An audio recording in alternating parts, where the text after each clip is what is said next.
Hey, everybody. Welcome back to another episode of Elevate Your Grind, brought to you by the Cannabis Lab. I am your host, Todd Rosales, and I get to do this show all the time because it is so much fun, and I get to talk to so many great people. Thank you, everybody, for supporting the show. Thank you for watching. Thank you for tuning in. We're up over 70 episodes at this point. When we started it back in January, I had a goal to get to 50. We're 20 beyond that, and my goal to get to 50 was by July 16th. It's now August 27th, and we're at 70 with our sights on 100, and we're not stopping anytime soon. I love this show. I think it's a great representation of the best of the cannabis industry, and I'm hoping if you're on the fence about this industry, whether or not you want to work in it, whether or not you want to participate in it, or whether or not you want to support it, go back and watch our backlog of episodes. I think it's going to change your mind. Check us out, youtube.com/elevateyourgrind. If you want to check out our live episodes, they're typically every Tuesday and Wednesday at 5 p.m. You can find those at facebook.com/cannabusinessgroup. We've got some awesome panels coming up. Of course, we're recording this episode, so I don't know when it's going to drop, but we have a banking panel coming up. We've got a ton of great panels. If you want to check those out, www.joinclab.com. You can find all our panels there. And in the meantime, if you want to come as my guest, it'll be free. Just put you're a guest of Todd Rosales and you could be there. All right. My guest today is somebody I've wanted to talk to for a while because he is a very successful cannabis entrepreneur, a tech entrepreneur, and he's right here in my backyard in the state of Florida.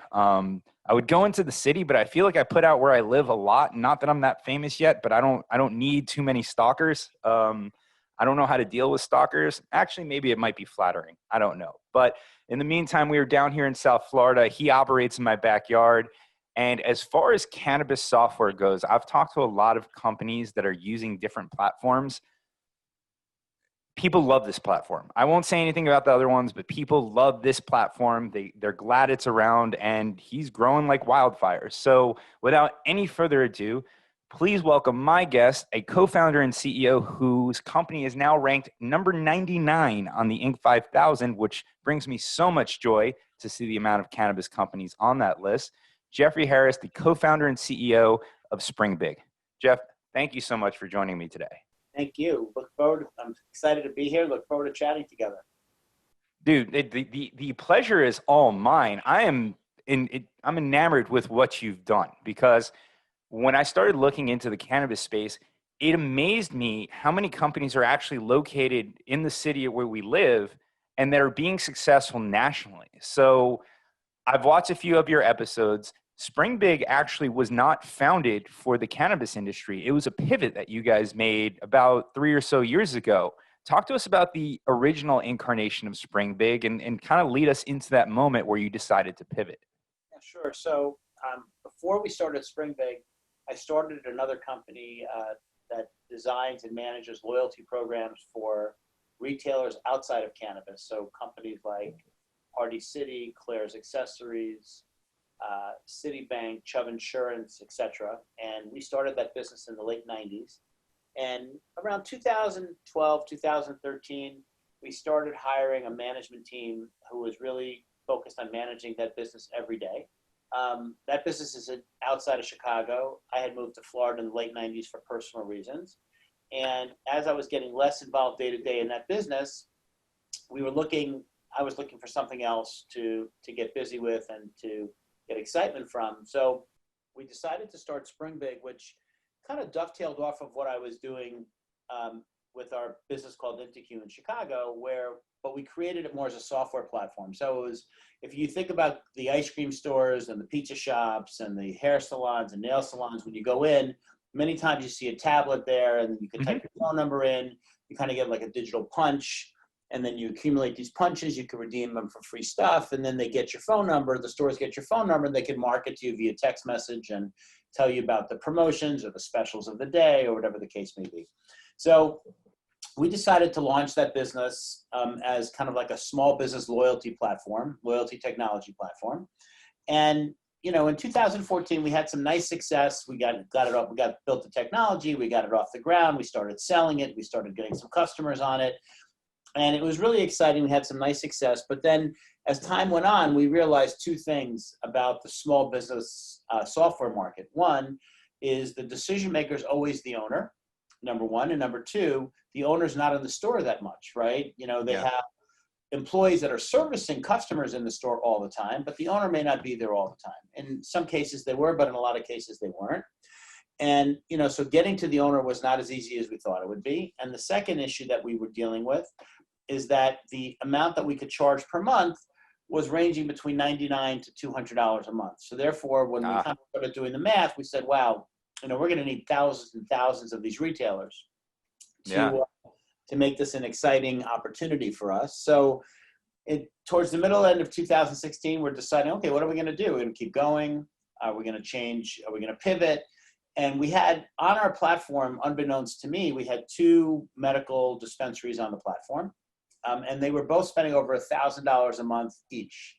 And we looked into it a little bit more and we said, okay, why? Why are these guys spending so much more money than the other guy, than our other types of customers? And we realized that they were just using the platform to communicate with their customers much more frequently than the pizza shop or the yogurt shop or the ice cream store. So we did a little bit more research. We realized that at the time there was one other company that was kind of in the space. There was a company called Baker Technologies that was doing similar stuff.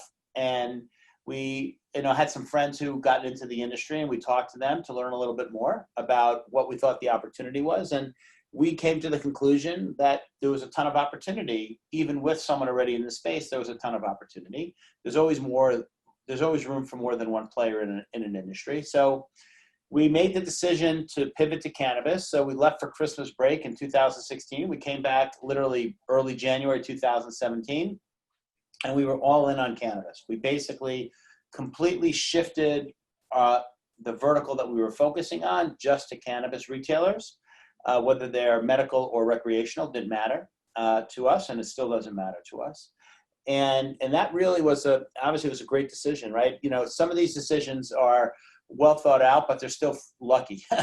And, you know, that was a good decision, but also a lucky decision for us, because ever since we pivoted and we started really focusing on this one vertical, as you said, we've been growing at a really, really nice pace over the last 3 years, and it's been a ton of fun.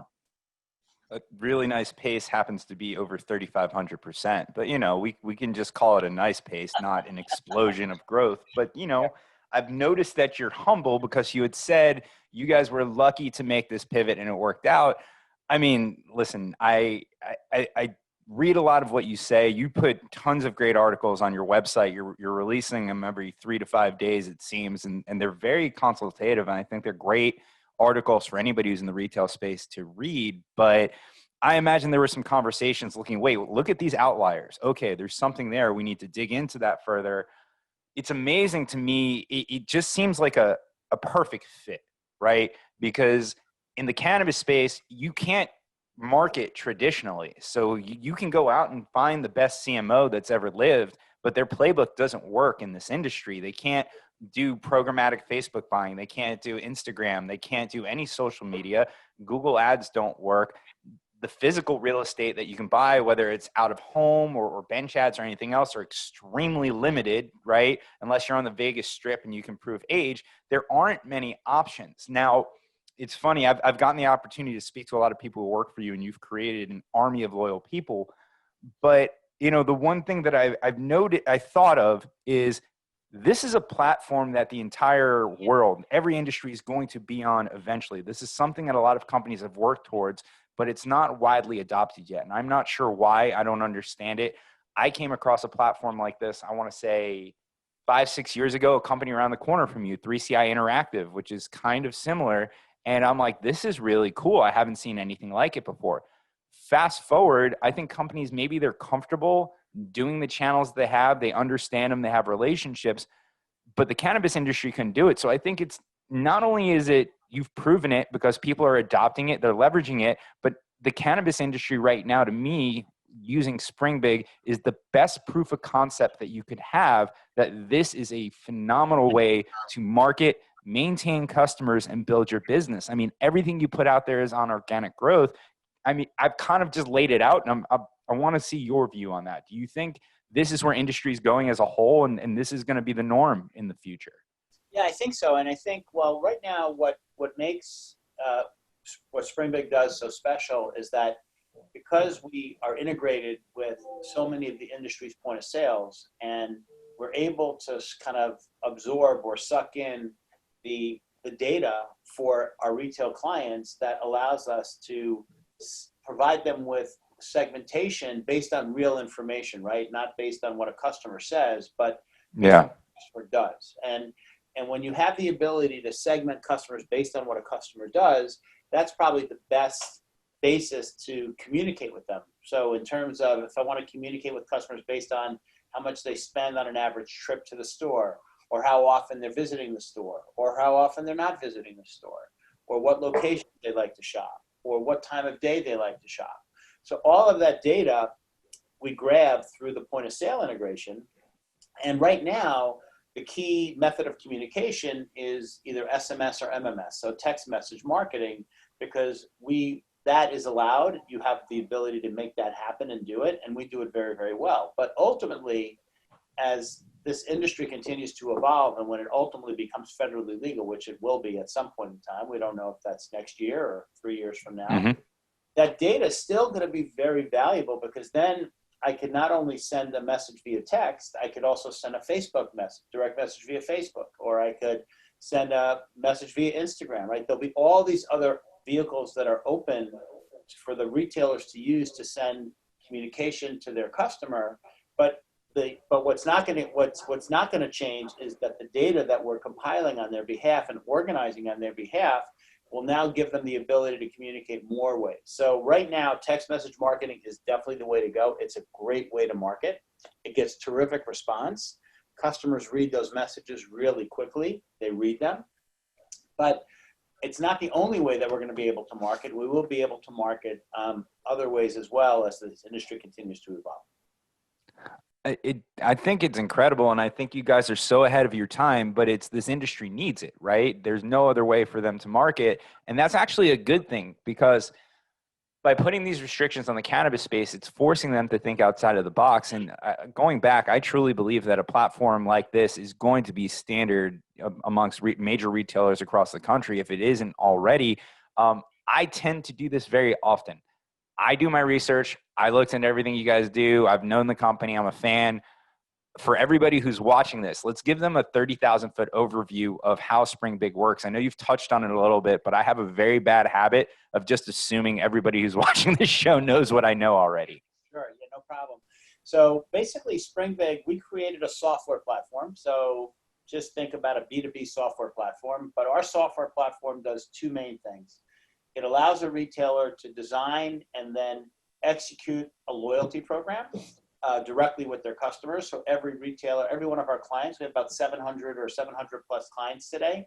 Each one of them has the ability to kind of design and create their own loyalty program using our software, and then have that program interact with their customers to drive them back into the store more often, spend more money, where customers earn points every time they make a purchase, and then they accumulate these points. And then once they get to certain reward levels, they can redeem those points for free stuff, whether it's a cashback coupon or a free item or swag or whatever the retailer wants to do.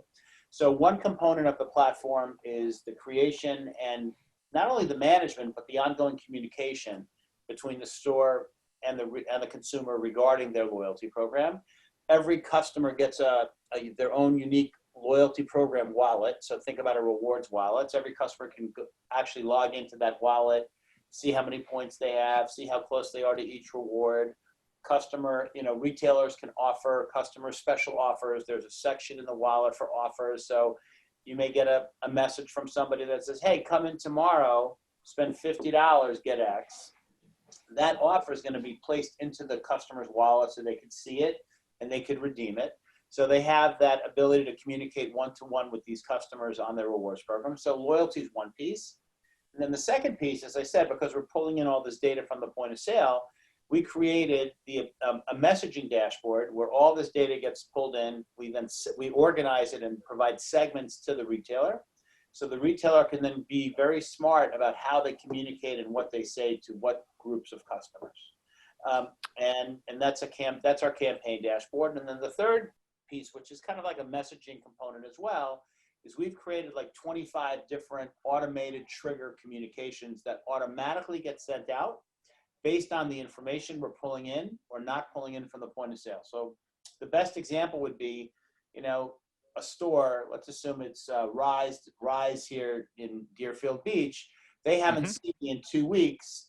A message will automatically go out to me to say, hey, Jeff, we miss you. We haven't seen you in 15 days. Come on in and make a purchase and get this. So there's about 25 different automated triggers that happen automatically. So once the retailer sets them up, they will automatically go out on a one-to-one basis to their customers based on the information we're receiving from the point of sale. I'm pretty confident. I got a text message from Rise in Deerfield this morning, so I'm seeing this in action. Great location, and definitely, they're up there on the board somewhere, so we know them very well.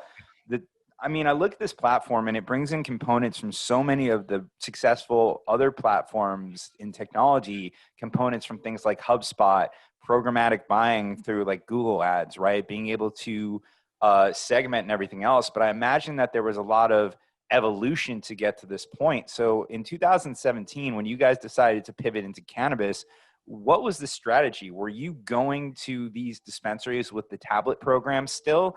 And then at that point, was that when you needed to realize, is that when you realized that the way to really be successful here was the integration with the point of sale? I'm just trying to figure out the evolution. Yeah, exactly right. So in 2017, we were selling a tablet-based solution, and we knew all along that the real answer were the integrations. But we needed to gain some credibility in the industry before we went to some of these point of sales that were at the time, much bigger, much more established than we are, and get them to see the value in integrating with us, right? Because there's work involved on the POS's part and on our part. Yeah. So we had to gain some traction. So we used 2017, the first 6 months of 2017, to really gain some traction. And then actually our first integration meeting was with Greenbits in July, I think June or July of 2017. And, I think we made a good case to them on why this would benefit them and us to integrate. And they agreed, and they were our first integration in November of 17. So we got Greenbits going in November 17.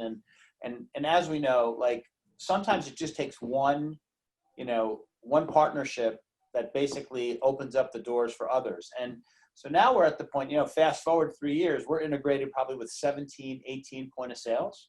And not only are we integrated with them, but we've now moved on where we're kind of like on integration 2.0 with a whole bunch of them. Where not only the integration's a one-way highway, it's now a two-way highway, right? Where they're passing data to us, but we're also passing data to them so the retailer can manage the loyalty program, SpringBig's loyalty program within the POS itself. So the first evolution of our integrations were where the point of sale passed data to us. We then grabbed that data, but the SpringBig loyalty program was managed on the smartphone of the customer, which works well, and it works really, and it functions perfectly, no problem. But retailers were saying, hey, it would be amazing if I could see the customer's SpringBig points and allow them to redeem right within the profile within the POS. So our first two-way integration, what we call 360 integration, was with a company called Dauntless in Washington, the state of Washington. And then after that, LeafLogix, got on board. They were really ahead of the game. They got on board. BioTrack's on board. So, we now have a whole number of integrations that are literally 360, where they're passing data to us, we're passing data to them, and which is really helping the retailer, because at the end of the day, as these retailers get larger and they get more sophisticated, the operations of how things work in the store becomes more and more important. And giving them the ability to operate more seamlessly when it comes to their loyalty program is a big deal to them, because it saves staff time. It makes it easier for their staff to do what they have to do, and it's a high priority item for them. I love the fact that you guys are integrated with so many of the different point of sale systems, because I think, and this is my opinion that might be frozen in time, but you don't see a ton of integration between programs in this space. Now, when you look at the technology companies that are operating in the cannabis space, you don't have a ton of the traditional IT companies that are targeting here. So the one nice thing is there were a lot of softwares that were custom developed or adapted from a pharmaceutical background or something else that were applied to this space, which is nice because it incorporates the needs of the cannabis industry specifically. The downside of that is it's not tried, true, and tested over numerous amounts of years. So there are some kind of missteps along the way. The companies that we look at are doing very well, but as I understand it, integrations are not very, very common. There are some there, and they're starting to get a lot more. I think what I really like about what you guys did is kind of the way I look at the cannabis industry in general. There are a lot of MSOs that grew very big, very fast, and they kind of, went out in front of their skis. Whereas we're now seeing a cannabis 2.0 where the companies stayed in their lane. They focused on what they were good at. They expanded in their own geographies and now are looking to expand within there because, they made their business profitable. You guys knew what you did well. You focused on that. You were laser focused on it. You didn't try to create a POS to support it or a seed to sale tracking system to support it, where a lot of other companies try to be that entire seed to sale stack for somebody. And it may not work out that way. Where I see you guys being more of like a component in a traditional IT ecosystem where you are the best at what you do and you fit into the larger ecosystem, and there are integrations between all those programs that work together as one thriving ecosystem. I mean, do you credit that to your experience doing this before and bringing it to that space, and how important were integrations for you to to basically make SpringBig as successful as it is? Yeah, so we knew very quickly after we pivoted to cannabis that even beforehand, we knew the integrations were hugely important. Our CTO, Mark Corbal, who's with me, he actually was my CTO at my prior company, and then when I started this, he wanted to move over here and do this. So, Mark and I have been working together now, 18 years probably, 17, 18 years.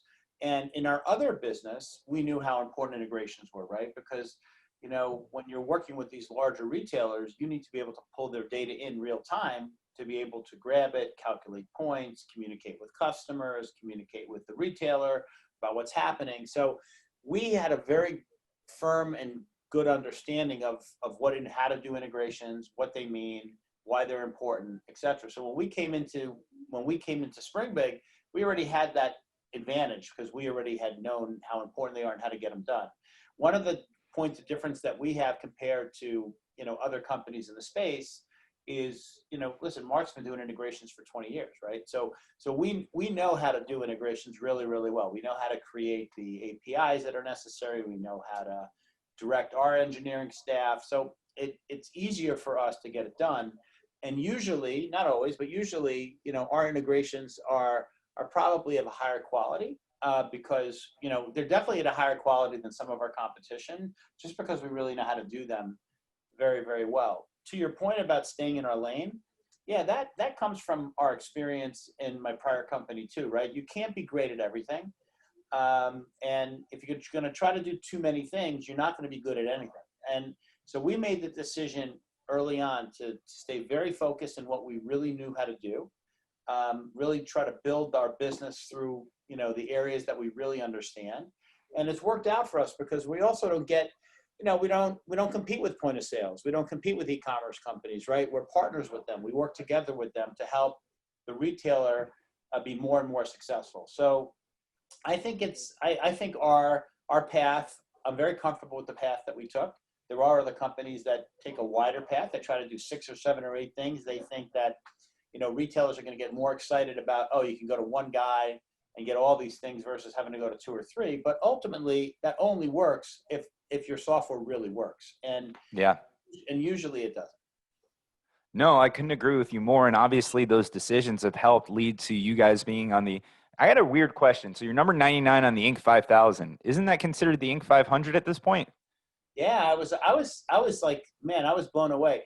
We made the top 2% of the Inc. 5000, which is kind of cool. So of those 5,000 companies that, congratulations to every one of them who were able to, get on that list, which shows how successful they are. We are in the top 2%, which is, which really blew my mind. So it's just a nice, objective kind of like credential that says, hey, you know what? What we're doing actually is making a difference, but we're growing because, at the end of the day, right, we're only going to be as successful as our clients are. We're only going to be as successful as, as we are if we help our clients grow their business. So it's really a testament to, the 90 or so people that work here at SpringBig, where, they're making a difference for clients every day, because clients are only going to stay with you if you're adding value to their business. If you're not adding value to their business, they have better places to spend their money.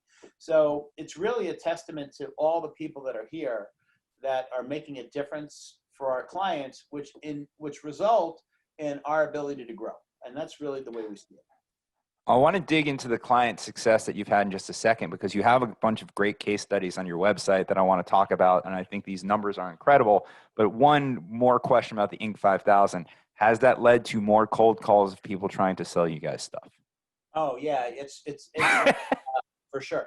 But a couple of things I saw. One, you're getting a lot of people reaching out to either sell us stuff or to, get in touch and to introduce themselves. So, but luckily for us, we could sift through that, and there are always some gems. And, you can never discount someone who emails you. You always want to read that email, because not every one of them is going to be, something that you could take advantage of and have an opportunity, but some of them are, right? So you want to always take a few minutes to look at those and make sure that, we're not giving up, missing out on something that could be really good, an opportunity for us or a business building opportunity for us. But the other the other thing I found is that, we're getting a lot more exposure, which is great. Our LinkedIn, the number of people that are following us on LinkedIn has grown exponentially over the last few weeks. I mean, so there's a lot of good stuff that happens with it, for sure. Oh, 100%. It's funny because I know, being in sales, that a lot of people look at that list as a target. So I had to ask that question. But Sure. Transitioning back to the success of your clients, I mean, so I'm a Gary Vee fan, and for the longest time, he makes this statement, when the world economy collapses, people are going to work with VaynerMedia because we know how to get better ROI. And he always talks about the ROI being on this screen right here, right? The cell phone, and you guys have done that. There's a case study on your website. I don't need to call it the company, even though it's listed there, but essentially it was a 1713% ROI on a campaign that they ran. Essentially, they took a cost basis of $232.80 and drove over $4,000 in revenue off that one campaign. I mean, listen, I'm not a business expert by any sense of the imagination, but just turn that into my stupid podcast numbers. If you said, hey, Todd, for a $230 campaign, I'll get you 4,000 followers on YouTube, I would do that alone too. And I don't make $1 off a follower right now. So I imagine that when you show that campaign to people, their eyes open up and they're like, okay, Jeff, tell me more, right? Do you have any more great stories like that? Just talk to us how that works, because that's an incredible ROI, 1,700%. Yeah, that was great. That actually is, that was one of our new brand clients. We, as we talked about in 2017, when we pivoted to cannabis, we focused on the cannabis retailer.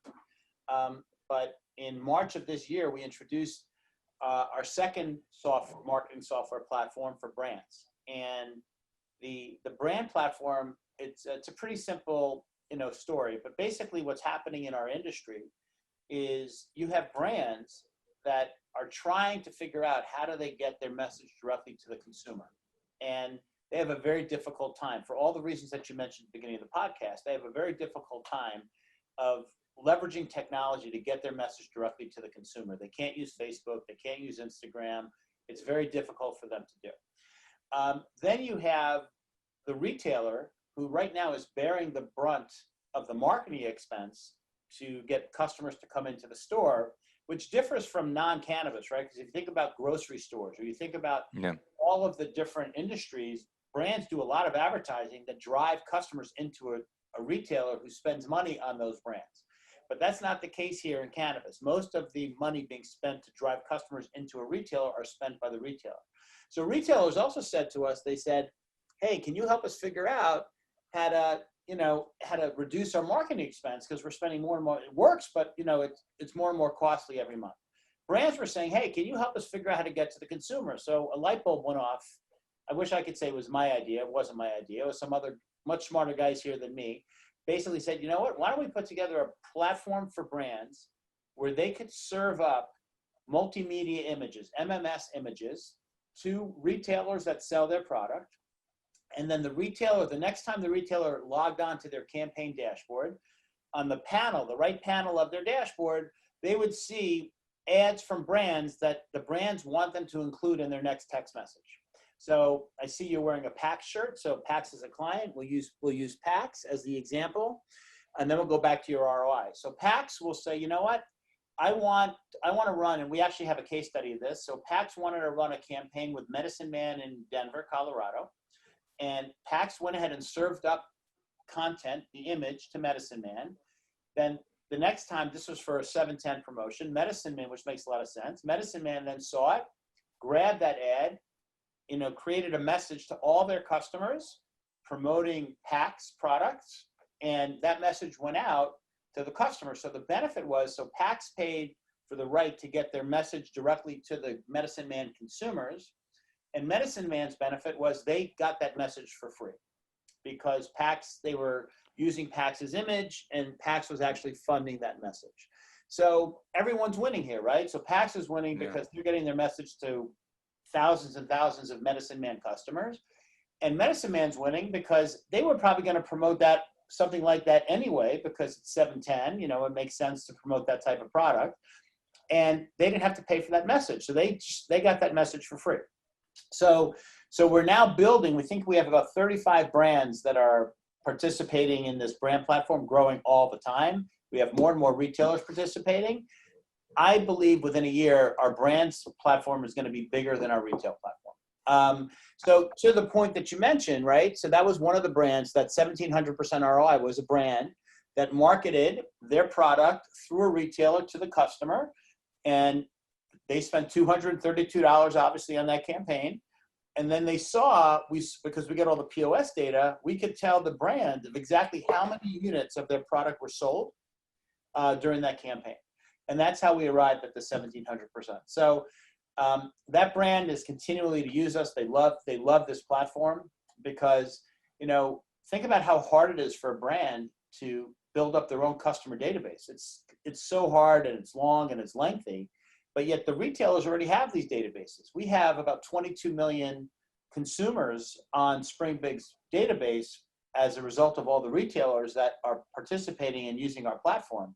So there's all of these millions of customers that these brands can now have access to. And all they got to do is create content, serve it up to retailers, and retailers are going to want to use it because they get free messages when they do.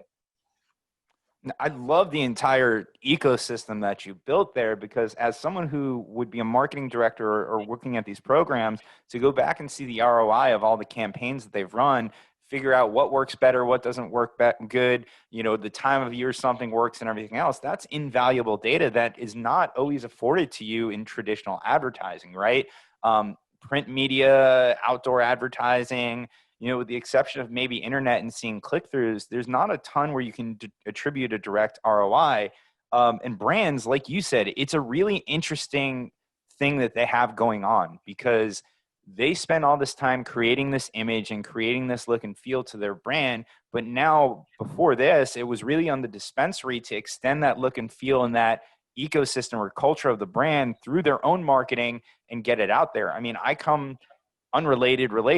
I come from a world where we were a Microsoft reseller, right? And when we would come out with our own advertising, our own, little campaigns that we would do, it was almost like telephone. We would take what Microsoft said, kind of put our own spin on it, what we thought, but it was losing that Microsoft essence to it. And they essentially created a whole partner portal where there was pre-done marketing that you can go scoop and send out. It wasn't as sophisticated as what you're doing, where it's literally loaded into your system and it's kind of point and click.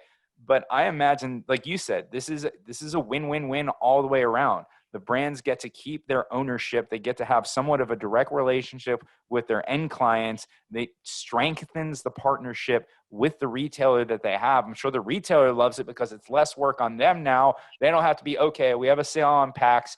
What kind of cool creative copy can we come up with about PAX? Are you a fan of PAX? Okay, you can write the copy. And I wore this shirt to lead you into that direction, by the way. It was either this PAX shirt or another partner of yours, maybe like Flow Hub, but this was post-pandemic. The Flow Hub shirt was, it doesn't fit anymore because I've been eating too much stuck in my house. So, you guys are growing during the pandemic. I'm growing during the pandemic. This is all going in the right direction. But the brand idea that you have, I think, is invaluable, and I think it's something that you said is going to eclipse the retail side of it, because at some point in time, brands are going to be national. Brands are going to, like you said, it's going to be like a grocery store.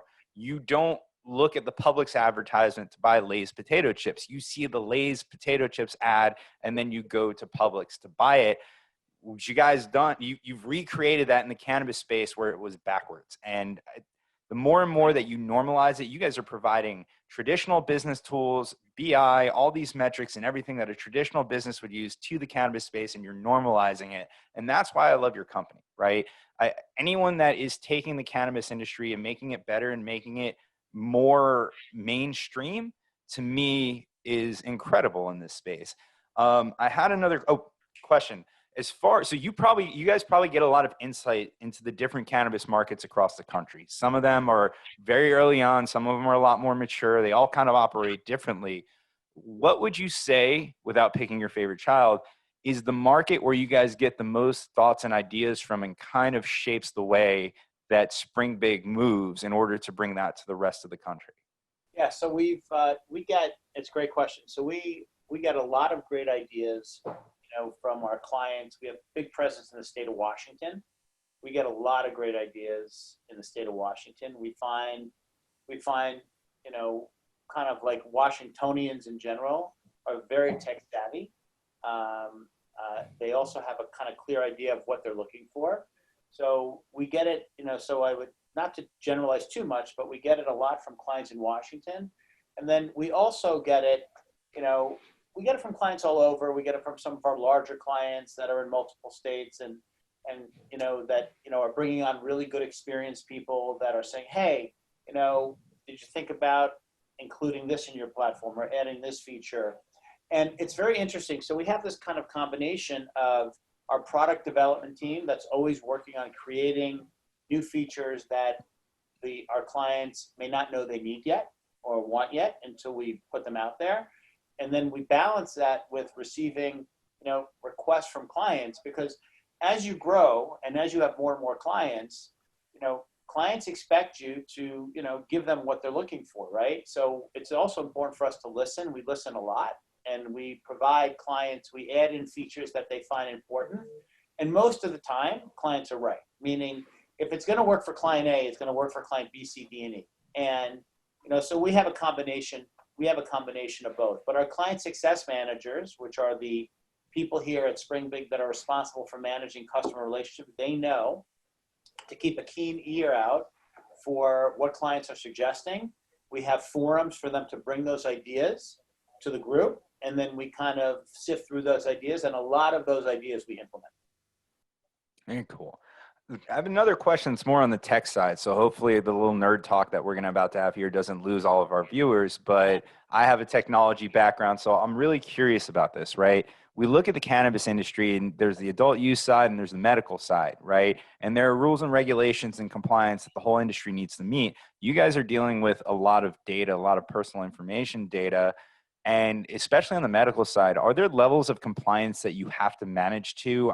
There's just a part of me that looks at this industry and surprised that there are some people that are not managing to a HIPAA level, because I imagine at some point HIPAA is going to come in here. I imagine the California Consumer Privacy Act has to affect your business. GDPR.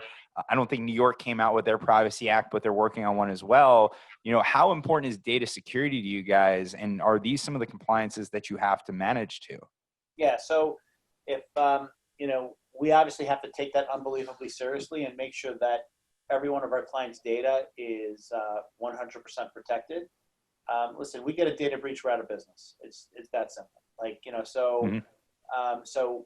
We have a pretty big engineering team. We have a data security team, and they're focused every day on making sure that our clients' data is secure.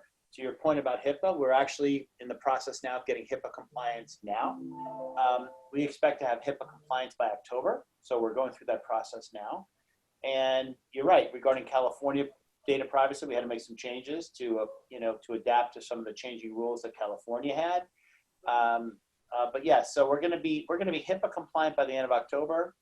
And, we basically are, we're PII compliant, and we also are what we call PCI compliant. PCI compliant is actually a higher threshold. That's for companies that hold credit card data.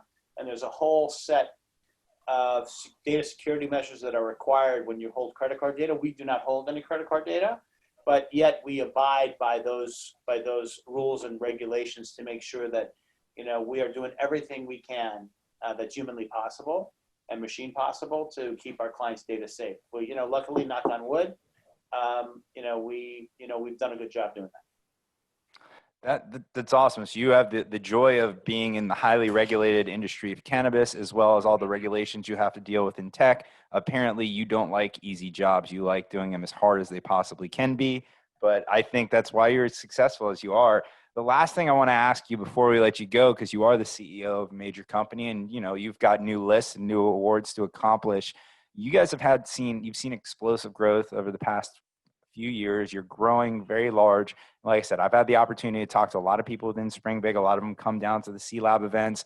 You've built a very loyal following of employees. They say the nicest things about you. They love their careers at SpringBig. How have you been able to create this amazing culture of people who just love what they do every day? Especially, I've been in a lot of tech companies. That's not a similar sentiment across tech. I've seen a lot of unhappy people, and everybody who works for you seems to have a smile on your face. One person actually said, if you're going to go to war, he's the guy you want leading you. So I won't reveal names yet, but tell me about the culture and how you're able to build such a great company that everybody loves. Yeah, so I think, culturally what we're striving for is a healthy work-life balance. We think that that's really important. It's important for people as individuals. It's important for a company and their productivity. Happier people are more productive people. So, and usually you're happier when you have better work-life balance. So we're very focused on work-life balance. We're focused on, making sure everybody here understands that they're 100% necessary to be here, or they wouldn't be here. Like, we're just not giving away jobs because we're nice guys. We're giving away jobs because we have people joining us because we need them. We need their talents. We need their skill set.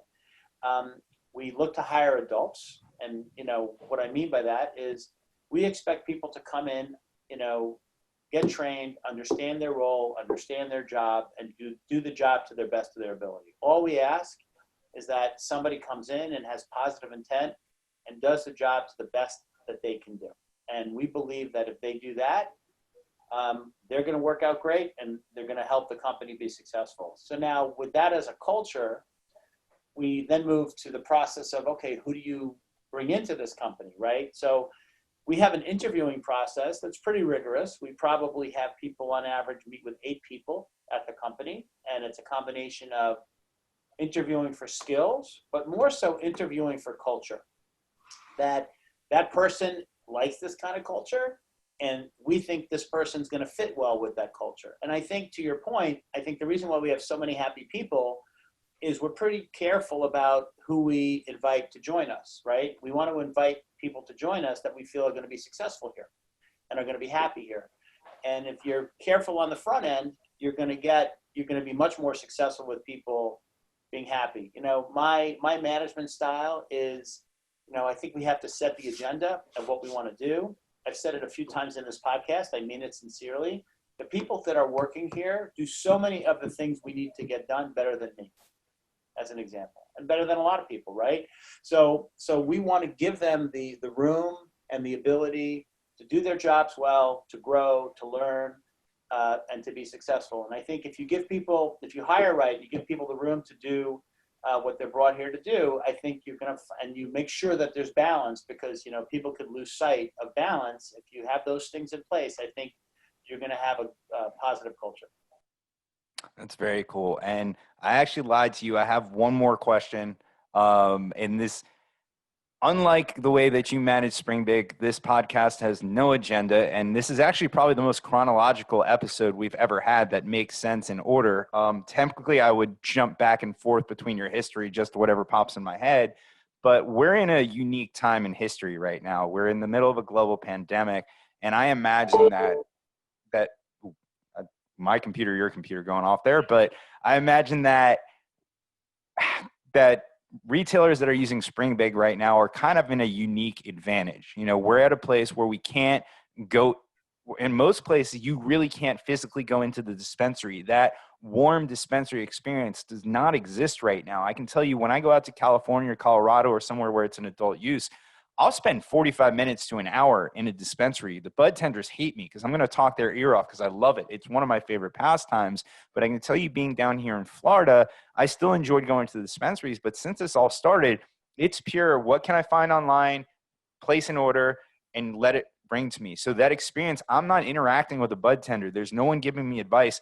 And on the business side of that, no one's upselling me. No one's showing me new products. I'm basically going with what's tried and true, or, oh, maybe that looks a little interesting. I'll give it a choice. And actually, I think when it comes to actual product, I tend to go with what I know works. It's like when you go to a restaurant and you like something on the menu so much that you're afraid to try something else because you know how good that one thing's going to be. Shout out to Two Fat Cookies in Delray Beach. Your breakfast burrito keeps me from trying everything else on your menu because it's incredible, but so is everything else. I imagine that you guys have seen an uptick in people interested in your platform and really the use of the platform since this pandemic's come around. 100%.